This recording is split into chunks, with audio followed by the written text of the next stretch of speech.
Roberto Ardigò. Entre los pedagogistas del positivismo hay que recordar al italiano Roberto Ardigò. En Italia, el positivismo se desarrolló en dos tiempos y con dos estilos diferentes entre sí.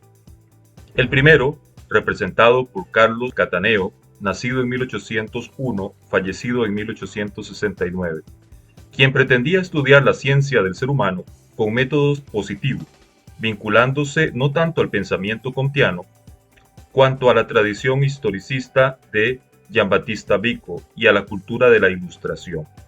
El segundo momento, representado sobre todo por Roberto Ardigò, aceptaba fundamentalmente el evolucionismo spenceriano, modificándolo en algunos puntos.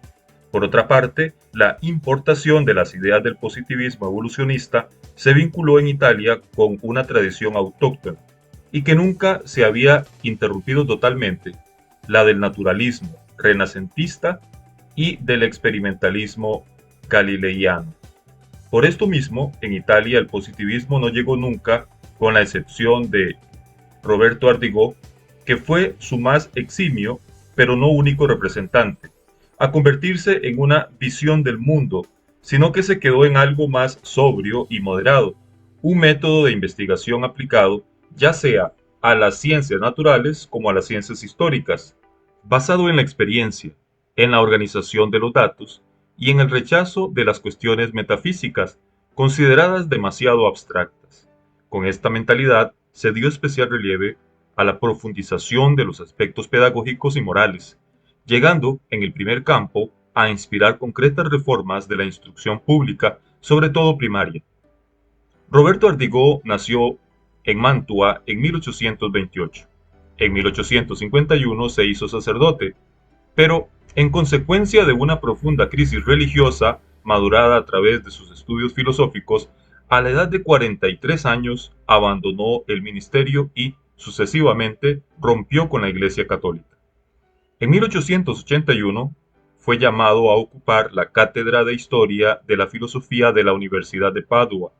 Positivista convencido, le tocó en los últimos años de su vida polemizar con las corrientes de pensamiento que representaban una reacción contra el positivismo, como el neoidealismo, el bergsonismo, la filosofía de los valores. Murió, suicida, en Mantua en 1920. Sus obras principales fueron La psicología como ciencia positiva, 1870, La moral de los positivistas, 1889, La ciencia de la educación, 1893. Ardigò acepta en lo fundamental el evolucionismo de Spencer, sin embargo, lo desarrolla en términos originales. Spencer explicó la evolución como un pasaje de lo homogéneo a lo heterogéneo, pasaje justificado a través de causas mecánicas y ambientales y tomando en cuenta sobre todo un punto de vista biológico. En cambio, para Ardigò, la evolución es un desplegarse espontáneo por un dinamismo interno de lo indistinto a lo distinto. El indistinto originario, que constituye el comienzo de la evolución, constituye también la base común de todas las diferentes manifestaciones del ser inanimado, de la vida y del pensamiento. Cada distinto que brota del fondo común es, a su vez, un indistinto con respecto a nuevas distinciones que saldrán de él. Todo en el universo es una formación natural, pero no existe una predeterminación rígida, puesto que, a la par de las causas naturales, Ardigò afirma el caso, que no es la negación de la casualidad, sino el resultado del encontrarse de diferentes series causales de donde brota lo nuevo e imprevisible. Spencer presentó la evolución en términos más que otra cosa biológicos. En cambio, Ardigò la concibe de una manera fundamentalmente psicológica.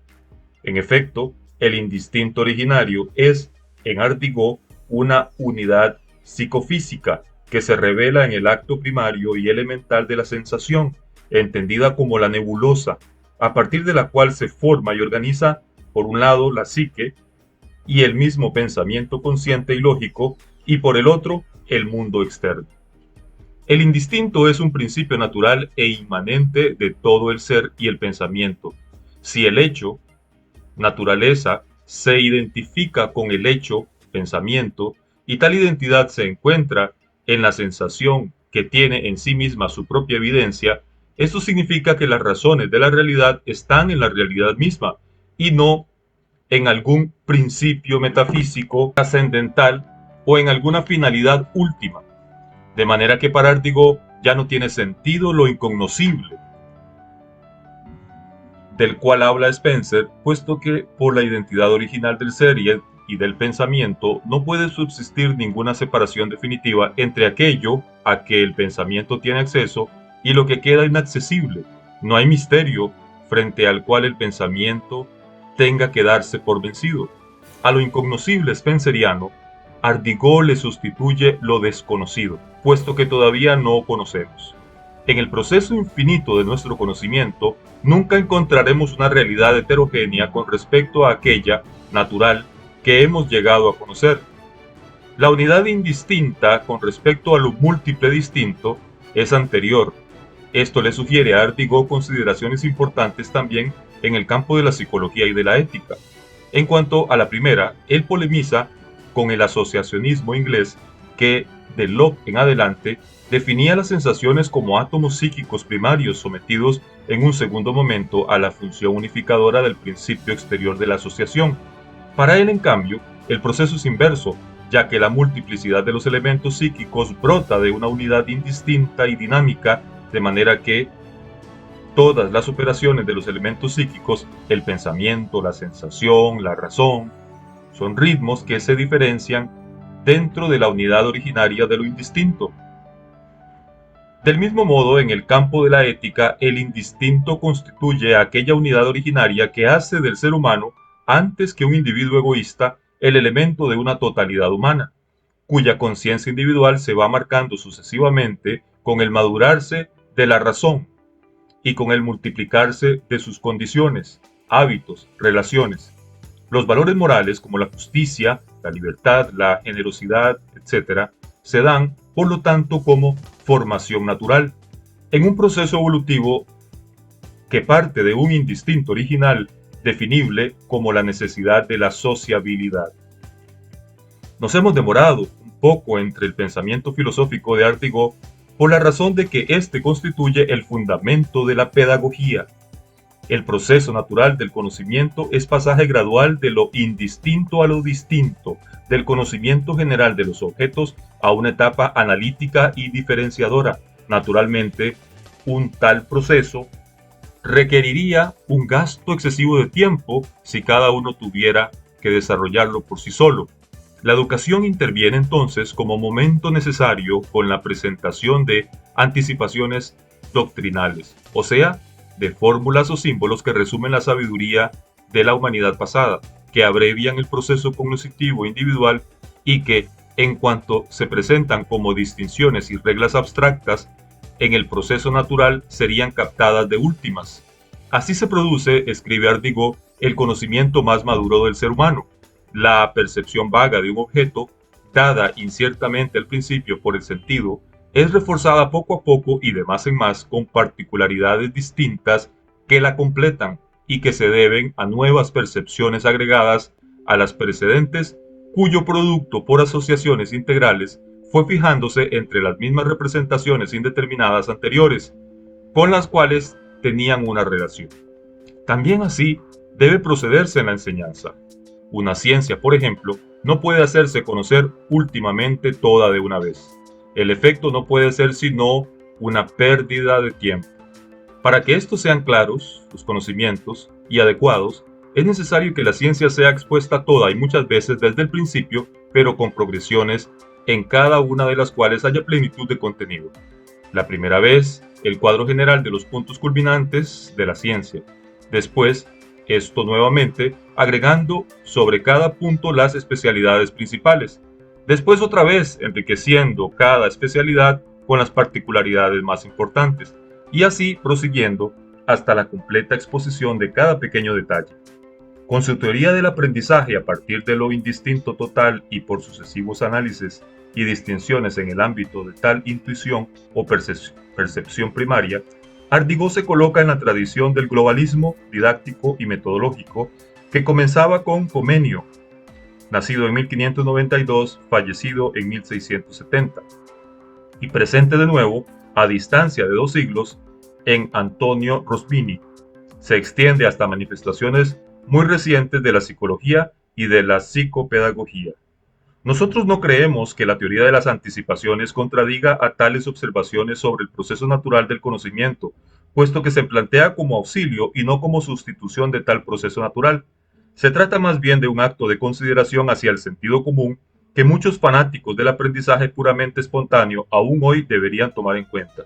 Sustancialmente, sobre la línea de estas observaciones, está lo que Ardigó mismo agrega a lo que se acaba de citar. Las dos máximas didácticas fundamentales predichas parecen contradecir el principio pedagógico del trabajo abreviado, indicado por mí en otra ocasión, pero no lo contradicen, sino que lo confirman. En cuanto a la técnica elemental que debe anteponerse a cualquier género de enseñanza, se entiende que debe seguir aquella que se encuentre ya perfeccionada en los pueblos más adelantados, y no empezar desde el origen para venir pasando por los intermedios hasta el presente estado.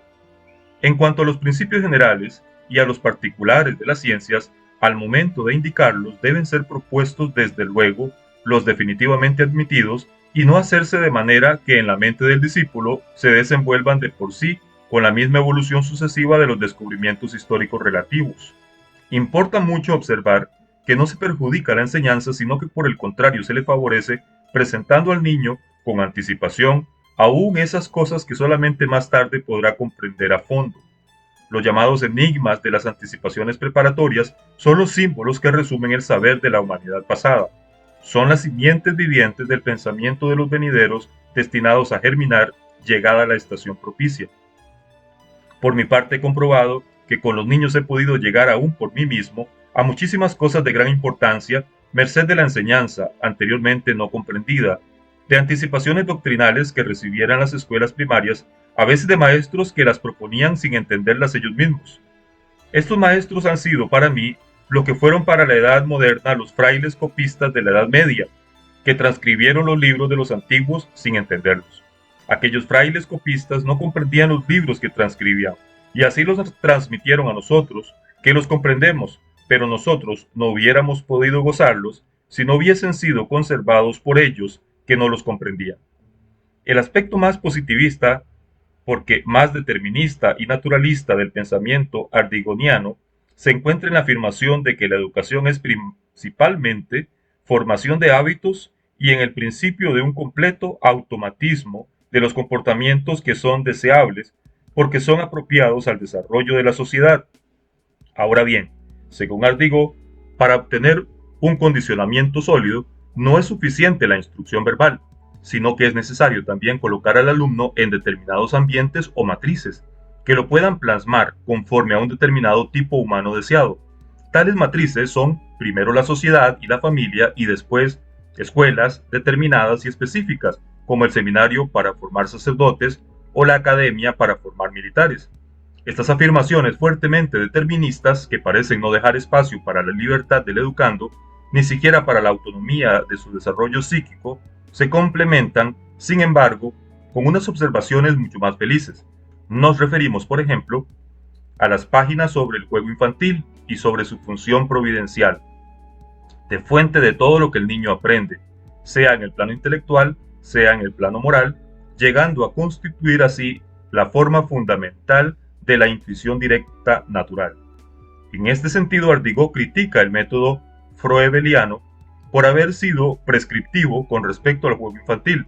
En cambio, para él, la intervención del educador en el juego tiene que limitarse a prohibir las actividades que puedan resultar dañinas o peligrosas y debe, por lo demás, respetar la completa libertad del niño.